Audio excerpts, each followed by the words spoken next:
సనాతన ధర్మంపై కొన్ని వందల సంవత్సరాలుగా దాడులు చేసినటువంటి మొఘలులు చరిత్ర మరవక ముందే ఈరోజు లవ్ జిహాదీ పేరుతో హిందూ సనాతన ధర్మంపై దాడులు జరుగుతున్నాయి. కేరళ ఫైల్స్ కాకినాడకు తగిలింది. మిత్రులారా, లవ్ జిహాదీ పేరుతో కేరళలో అమాయక హిందూ మహిళల్ని మోసం చేసి వంచి ఒక రాక్షస ప్రవృత్తితో రాక్షసుల్లా వ్యవహరిస్తున్నటువంటి మత ఛాందస్యవాదులు ఈరోజు సౌజన్య, కాకినాడలో సౌజన్య వారి కుటుంబం నదిలో దూకి చనిపోవడం చాలా బాధాకరమైన సంఘటనగా మేము భావిస్తున్నాం. సాదిక్ సౌజన్య అంశం ఈరోజు యావత్ దేశాన్ని కదిలిస్తూ ఉంది. అమాయక హిందూ మహిళల్ని టార్గెట్ చేసి ఇలా లవ్ జిహాదీ పేరుతో అకృత్యాలు చేస్తున్నటువంటి వారికి గుణపాఠం ఉండాలి. మీరు చనిపోయేది కాదు నదిలో దూకి, ఆ సాదిక్ని రోడ్లో నిలబెట్టి తోలు వెరుకుంటే బాగుండేది అని చెప్పి ఈరోజు హిందూ సమాజం భావిస్తాం. మీరెందుకు చనిపోవాలి? జరిగినటువంటి అన్యాయాన్ని ఎదిరించాలి. దయచేసి నేను ఇంద్రప్రస్థ నుంచి చెప్తున్నా, ఎవరు అధైర్యపడకండి, ఎదిరించండి, పోరాడండి. భారతీయ జనతా పార్టీ మీకు అండగా ఉంటుందని చెప్పి నేను హిందూ సమాజానికి పిలుపునిస్తున్నా, హిందూ సమాజాన్ని వేడుకుంటున్నా. హిందూ సమాజానికి మీ వెనకాల మేము ఉన్నాం, మీతో పాటు కలిసి నడుస్తామని చెప్పి మేము వారికి హామీ ఇస్తున్నాం. ఎవరికైనా ఎక్కడైనా ఇలాంటి అన్యాయాలు జరిగితే మా దృష్టికి తీసుకురండి. ఖచ్చితంగా మీ కుటుంబంలో ఒకరిగా, మీ కుటుంబ సభ్యుల్లో ఒకరిగా మా కుటుంబంలో ఏ విధంగా అన్యాయం జరుగుతుందో ఆ విధంగా మీతో పాటు పోరాటం చేసేదానికి కానీ ఎంతవరకన్నా మీతో కలిసి నడిచేదానికి భారతీయ జనతా పార్టీ మీతో పాటు ఉంటుందని చెప్పి నేను మీకు మనవి చేసుకుంటూ, ఇది మంచిది కాదు. మీరు కానీ గమనించినట్టయితే భారతదేశంలో అన్ని రాష్ట్రాలకి ఇది మిత్రులారా, అన్ని రాష్ట్రాల్లో కేరళలో విపరీతంగా దీని మీద కేసులు నమోదవడం జరిగింది. దాని మీదుగా అందరికీ తెలుసు, కేరళ ఫైల్స్ అనే ఒక సినిమాను కూడా చిత్రీకరించడం జరిగింది. ఆ కేరళ ఫైల్స్ ఈరోజు కాకినాడ వరకు.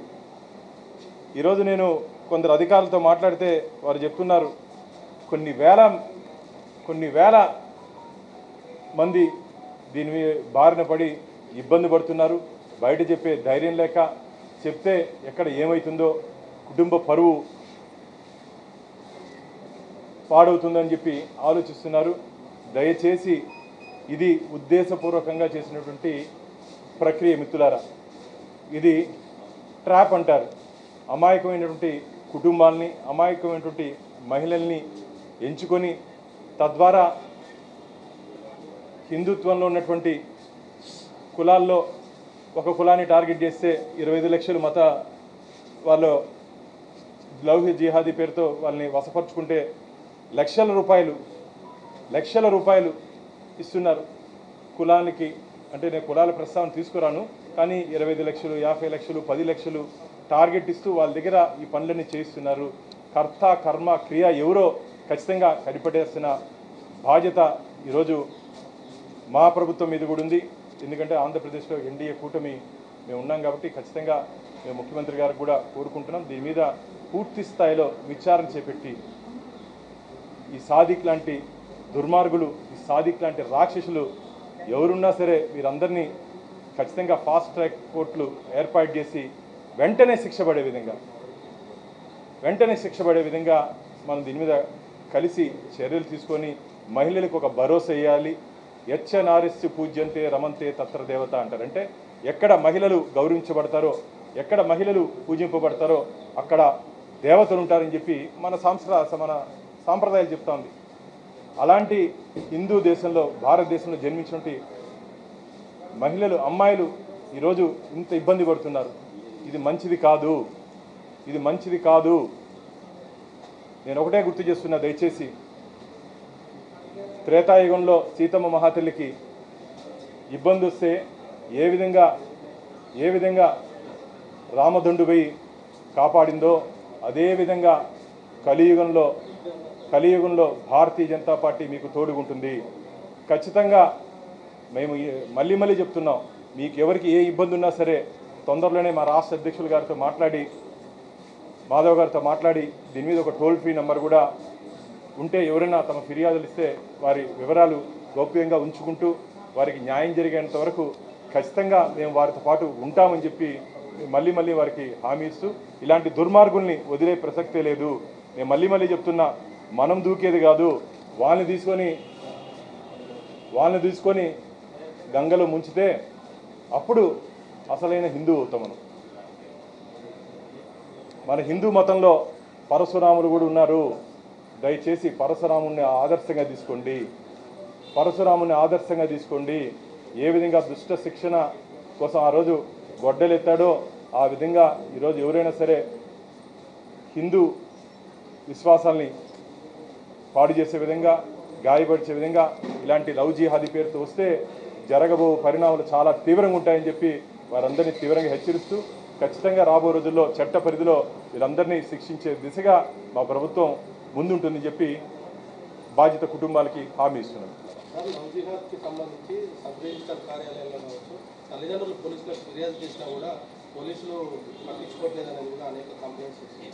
దీని మీద అందుకనే ఖచ్చితంగా ఒక రివ్యూ తీసుకోవాల్సిన అవసరం ఉంది. రాష్ట్ర డీజీపీ గారు ఇలాంటి కంప్లైంట్లు ఏదన్నా వస్తే దాన్ని తేలిగ్గా తీసుకోకుండా దీన్ని సీరియస్గా ఒక మానిటరింగ్ టీం, ఒక టాస్క్ ఫోర్స్, రాష్ట్రంలో ఒక టాస్క్ ఫోర్స్ ఏర్పాటు చేసి ఏ విధంగా గంజాయి మీద టాస్క్ ఫోర్స్ ఉందో, మిగతా మీద టాస్క్ ఫోర్స్ ఉందో ఆ విధంగా దీనికి కూడా మహిళలు మిత్రులారా, ఈరోజు నేను వెంకటేశ్వర స్వామి దగ్గర సేవకుడుగా ఉన్నా.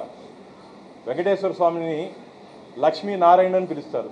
అంటే మొదటి గౌరవం మహిళలకు ఇచ్చే సాంప్రదాయం ఉంది. పక్కనే కాళహస్తి ఉంది, మాకు కాళహస్తి ఉంది, పార్వతీ పరమేశ్వరులు అంటారు. అంతెందుకు భగవద్గీత బోధించినటువంటి శ్రీకృష్ణుడు కూడా ముద్దుగా రాధాకృష్ణుని పిలుస్తారు.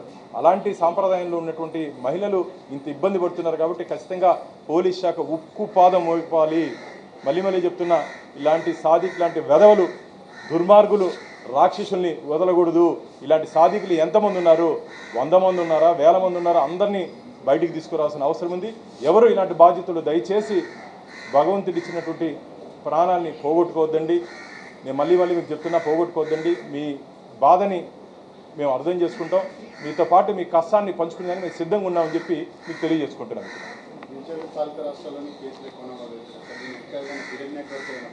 ఖచ్చితంగా మొఘలులు ఏ విధంగా భారతదేశంపై దాడి చేసి మన సాంప్రదాయాన్ని కొల్లగొట్టే ప్రయత్నం చేశారో, 1000 సంవత్సరాలు పరాయి పరిపాలన ఉన్న హిందుత్వం ఎక్కడ చెదరలేదు. ఇప్పుడు దొడ్డిదారిలో ఇలా మానసికంగా కుటుంబాలని మానసికంగా ఇబ్బంది పెట్టాలని చెప్పి ఒక దుర్మార్గపు ఆలోచనతో ఈ అదవలు, ఇలాంటి రాక్షసులు వస్తున్నారు. వీళ్ళందరి మీద ఖచ్చితంగా మేము రాబో రోజుల్లో మా రాష్ట్ర అధ్యక్షులు మాధవ్ గారితో మాట్లాడి దీన్ని ఏ విధంగా ఆంధ్రప్రదేశ్లో ఇలాంటి కేసుల్ని అరికట్టాలో, మీరు చెప్పినట్టు పోలీస్ డిపార్ట్మెంట్కి కూడా, డీజీపీ గారు కూడా ఒకసారి కలిసి ఏ విధంగా ఈ కేసులు త్వరగా పూర్తి చేసి నెగ్లెక్ట్ చేయకుండా, నెగ్లిజెన్స్ లేకుండా ఇమీడియట్గా రియాక్ట్ అయ్యే విధంగా ఆంధ్రప్రదేశ్లో పోలీసు యంత్రాంగం ఉంటుందని చెప్పి నేను వారికి భరోసా ఇస్తున్నాను. ఖచ్చితంగా నేను మా రాష్ట్ర అధ్యక్షులు ఒకసారి మాధవ్ గారితో మాట్లాడిన తర్వాత దీన్ని ఏ విధంగా ఎక్కడెక్కడ ఏ విధంగా దర్యాప్తు చేయాలి, ఏ విధంగా దీన్ని ముందుకు తీసుకోవాలో ఖచ్చితంగా మా రాష్ట్ర అధ్యక్షులతో చర్చించిన తర్వాత మీకు తెలియజేస్తాను. థ్యాంక్స్ అన్న. ఒక పక్క లవ్ జిహాదీ పేరుతో ఇబ్బంది పడుతుంటే 2019 నుంచి 2024 వరకు ఆంధ్రప్రదేశ్ రాష్ట్రాన్ని అన్నపూర్ణ ప్రదేశ్గా ఉన్నటువంటి రాష్ట్రాన్ని అన్యమత ప్రదేశ్గా మార్చే ప్రయత్నాలు జరిగినాయి. ఆంధ్రప్రదేశ్ రాష్ట్రాన్ని అన్యమత ప్రదేశ్గా మార్చే ప్రయత్నం జరిగింది జగన్మోహన్ రెడ్డి గారు ముఖ్యమంత్రిగా ఉన్నటువంటి సమయంలో. ఇదేదో నేను చెప్పేది కాదు, భారతీయ జనతా పార్టీ బాను చెప్పేది కాదు మిత్రులారా. జగన్మోహన్ రెడ్డి గారి కుడి భుజమైనటువంటి విజయసాయిరెడ్డి మాట అంటే మాటలు ఇది. 2019 నుంచి 2024 వరకు నేను చాలా సందర్భాల్లో చెప్పడం జరిగింది. హిందూ దేవాలయాలపై దాడులు, హిందూ దేవతా విగ్రహాలు చెయ్యి ముక్కు నరికివేయడం జరిగింది, పవిత్ర రథాలు దగ్నం ఇవ్వడం జరిగింది. ఒక పక్క అది జరుగుతుంటే ఉద్దేశపూర్వకంగా క్రిస్టియన్ మతాన్ని పెంపొందించాలని చెప్పి ఒక దుర్మార్గపు ఆలోచనతో జగన్మోహన్ రెడ్డి ఆ రోజు ప్రయత్నం చేశారని చెప్పి విజయసాయిరెడ్డి గారు చెప్పారు. ఇది మంచిది కాదు. అందుకనే హిందువులు అందరూ కలిసి జగన్మోహన్ రెడ్డికి బుద్ధి చెప్పారు మిత్రులారా. నేను ఈరోజు హెచ్చరిస్తున్నా, ఎవరైనా సరే సనాతన ధర్మాన్ని నాశనం చేయాలని చెప్పి, సనాతన ధర్మాన్ని ఇబ్బంది పెట్టాలని చెప్పి, సనాతన ధర్మాన్ని జోలికి వస్తే జరగబో పరిణామాలు ఎవరైనా సరే చాలా తీవ్రంగా ఉండబోతాయి. రాబో రోజుల్లో సనాతన ధర్మ పరిరక్షణ కోసం భారతీయ జనతా పార్టీ కంకణబద్దులై ఉంది. మేము మళ్ళీ చెప్తున్నాం, ఏ పార్టీ అయినా సరే ఎవరైనా సరే మా జోలికి వస్తే మాత్రం వదిలే ప్రసక్తే లేదని చెప్పి అందరినీ తీవ్రంగా హెచ్చరిస్తున్నాం. విజయసాయిరెడ్డి యూపీ తరహా ట్రీట్మెంట్ ఏపీలో ఇవ్వాలని చెప్పి అంటున్నారు. ఆయన ఈ విషయం పట్ల, జిహాదీ విషయం పట్ల మీకు అనుకూలంగానే ఉన్నారు కదా, వాళ్ళు ఆయన కూడా చర్యలు తీసుకోవాలని చెప్పి కోరుకుంటున్నారు. ఖచ్చితంగా చర్యలు తీసుకోవాలని మేము కూడా కోరుకుంటున్నాం.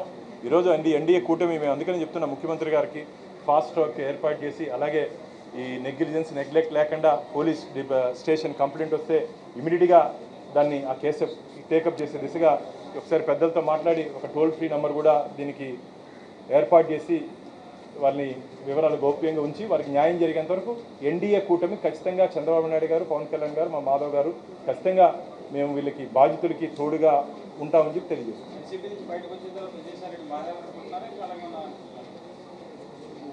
అందరూ మారితే బాగుంటుంది. వైసీపీ నుంచి విజయసాయిరెడ్డి గారు కాదు, అందరూ మారితే బాగుంటుంది. అందరూ ఆ రోజు జరిగినటువంటి అన్యాయాలు అంటే ఆ రోజు ఉండి మాట్లాడుంటే బాగుండేది. ఈరోజు బయట వచ్చిన తర్వాత కాకుండా ఉండి పోరాటం చేస్తుంటే అందరూ అభినందించుండేవాళ్ళు. బయట వచ్చిన తర్వాత చిలక పలుకులు పలికేది కాకుండా ఆ రోజు ఇంటర్నల్గా ఉండి ఎప్పుడు కానీ ఒకటే చెప్తున్నా మిత్రులారా, మనకు అన్యాయం జరిగితే అప్పుడే నిలదీయాలి. బయట వచ్చిన తర్వాత మాట్లాడితే దానికి ఉన్నటువంటి వాల్యూ పడిపోతుంది. ఉన్నప్పుడు కొట్లాడితే ఆ నిజాయితీకి గుర్తింపు వేరే ఉంటుంది. కాబట్టి ఎవరైనా సరే ఉండి పోరాడితే మంచిది, కానీ బయట వచ్చిన తర్వాత మాట్లాడితే దానికి విలువ తగ్గుతుందని చెప్పి నేను భావిస్తున్నాను. మేము ప్రభుత్వం తరఫున పెడితే బాగుంటుందని చెప్పి ప్లాన్ చేస్తాం. సూచన టోల్ ఫ్రీ నెంబర్, ఎందుకంటే చాలా మంది ఇబ్బంది పడుతున్నారు, బాధపడుతున్నారు. ఒకవేళ బయట వస్తే తమ కుటుంబ పరువు పోతుంది, ఒకవేళ కంప్లైంట్ ఇస్తే కుటుంబ పరువు పోతుంది అని చెప్పి ఒక ఆలోచనతో ఉంటే దీన్ని ఖచ్చితంగా టోల్ ఫ్రీ ఒకసారి ఏ విధంగా దాన్ని చేయాలో కొందరు లేదు. అందుకని వాళ్ళ వివరాలు పూర్తిగా గౌప్యంగా ఉంచుతాము. వారికి న్యాయం జరిగేంత వరకు కుటుంబానికి న్యాయం జరిగేంత వరకు పోలీస్ శాఖ వారికి అండగా ఉండే విధంగా చర్యలు తీసుకునేదానికి మేము రాష్ట్ర ప్రభుత్వం మాట్లాడాం. థ్యాంక్స్ అన్న. Thank you.